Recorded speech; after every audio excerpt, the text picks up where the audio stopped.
Om Namo Bhagavate Ramakrishnaya. Letters of Swami Vivekananda.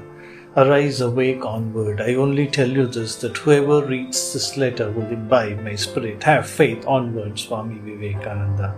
Letter number 157. Returned to Miss Mary Hale from Almora, 9th July 1897.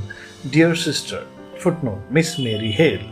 I am very sorry to read between the lines the desponding tone of your letter, and I understand the cause. Thank you for your warning. I understand your motive perfectly. I had arranged to go with Ajit Singh to England, but the doctors not allowing, it fell through. I shall be so happy to learn that Harriet has met him. He will be only too glad to meet any of you. I had also a lot of cuttings from different American papers, fearfully criticizing my utterances about American women and furnishing me with the strange news that I had been outcasted. As if I had any caste to lose. Being a sannyasin, not only no caste has been lost, but it has considerably shattered the opposition to sea voyage, my going to the West. If I should have to be outcasted, it would be with half the ruling princes of India and almost all of educated India. On the other hand, a leading Raja of the caste to which I belonged before my entering the order got up a banquet in my honor, at which were most of the big bucks of that caste. The sannyasins, on the other hand, may not dine with anyone in India, as it would be beneath the dignity of gods to dine with mere mortals. They are regarded as Narayanas, while the others are mere men. And dear Mary, these feet have been washed and wiped and worshipped by the descendants of kings, and there has been a progress through the country which none ever commanded in India. It will suffice to say that the police were necessary to keep order if I ventured out into the street. That is outcasting indeed. Of course, that took the starch out of the missionaries. And who are they here? Nobody's.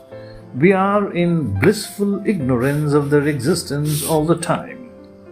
I had, in a lecture, said something about the missionaries and the origin of that species, except the English church gentlemen, and in that connection had to refer to the very churchy women of America and their power of inventing scandals.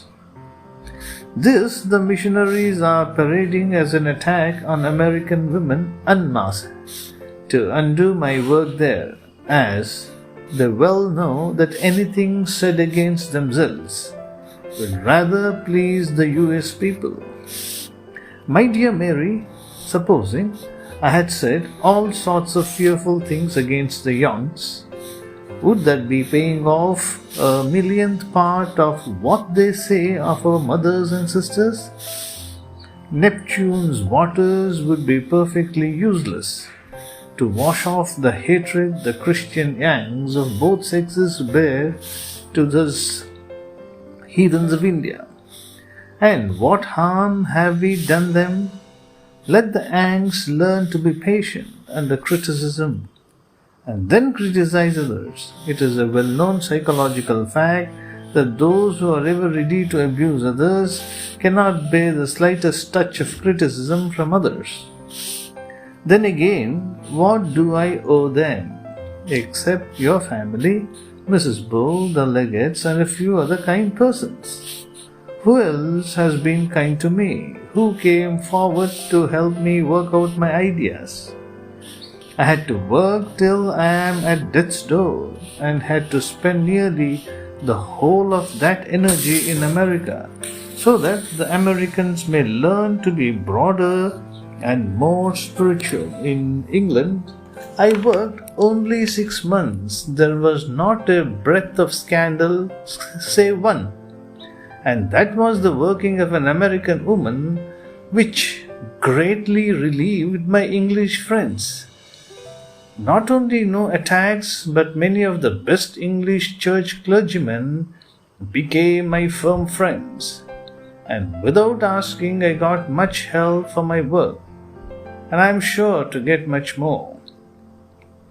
There is a society watching my work and getting help for it, and 4 respectable persons followed me to India to help my work, and dozens were ready. And the next time I go, hundreds will be. To be continued. Om Shanti Shanti Shanti. Hari Om Tat Sat. Sri Ramakrishna Arpanamastu.